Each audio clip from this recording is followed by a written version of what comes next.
the brainchild of Eddie Einhorn and the father and son duo of Pedro and Ron Martinez prepared for their biggest show and showdown to date.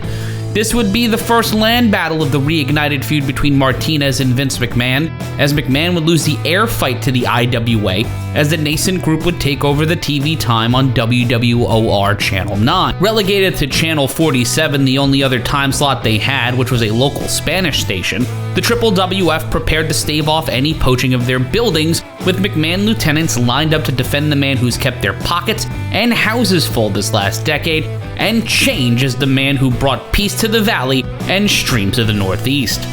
The IWA would not be greeted kindly by the state athletic commissions of the Northeast either, as the IWA's TV would supersede any events beyond the Carolinas and Virginia by 5 months.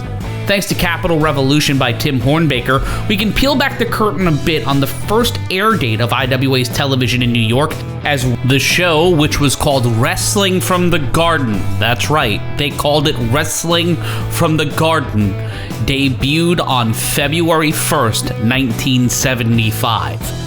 So at least we have that, and that actually answered a question I had with somebody else over that audio file we found online just a week ago.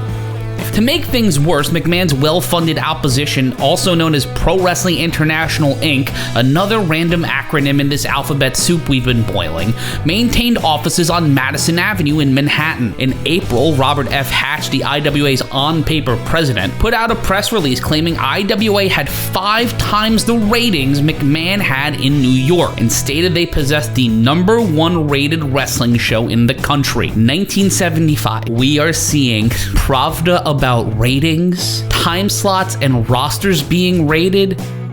Time is a flat circle, people. Time is a flat circle. And despite the alleged ratings bonanza, Einhorn's efforts to get inside the world's most famous arena were falling flat and fading fast, so much so that they would have to abscond the confines of New York City and take the PATH train to Jersey City in the friendly confines of Roosevelt Stadium for the biggest show in IWA history.